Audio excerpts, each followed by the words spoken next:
We're taking a hike here today, late September. October's around the corner. It's Halloween time, my favorite time of year, and so I'm looking for things that maybe we could do a tree talk on for our Halloween edition. And I see this little guy on the forest floor starting to peter out here as we start to move into autumn. This is Bloodroot.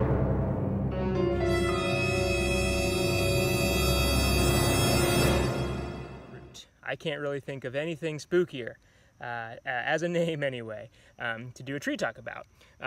Now, this is what we call a spring ephemeral plant. As you can see, not a very spooky, not a very scary plant. Spring ephemeral plants take advantage of the flush of light on the forest floor in the early spring in deciduous forests, where here we're not going to have any canopy at all over the winter. There's going to be a lot of light on the forest floor, and that is when they do a lot of their reproduction. They will emerge. There's a really interesting, pretty white flower that Bloodroot has, and then the rest of the summer it kind of just hangs out, continues to grow roots. So to me it's pretty simple to identify.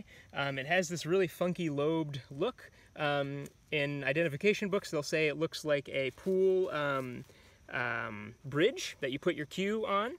It is called Bloodroot because let me choose. I mean, these are going into dormancy.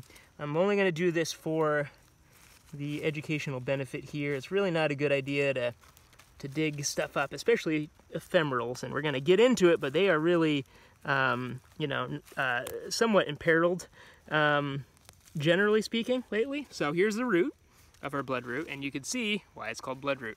That looks pretty dang bloody to me. So Native Americans actually use this for dyes, for face paint, for dyeing clothing, things like that.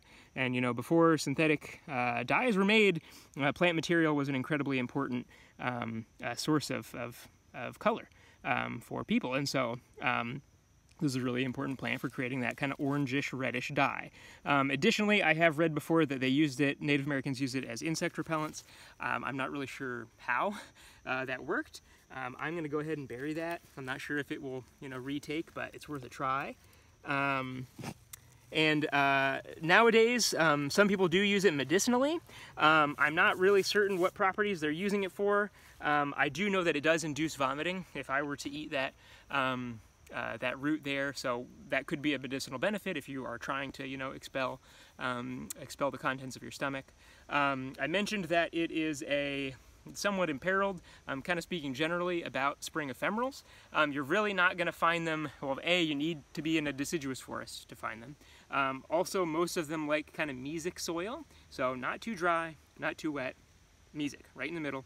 Additionally, and this is where the imperiled part comes in, if there is an overabundance of deer on the landscape, they will eat these ephemerals very quickly in the springtime when they're kind of the only green thing that's around. So not only Bloodroot, but all of our other lovely spring ephemerals that we like to see. If you see a lot of spring ephemerals around, it's a really good indicator that your deer population is not too overblown, which is a pretty rare thing in our eastern landscape these days. So for ecological benefits, it does provide a really nice little snack for pollinators early on in the spring when they're coming out of dormancy, so that's a nice thing. And generally, otherwise, they're just a nice little member of our forest flora. Bloodroot. Happy Halloween, folks.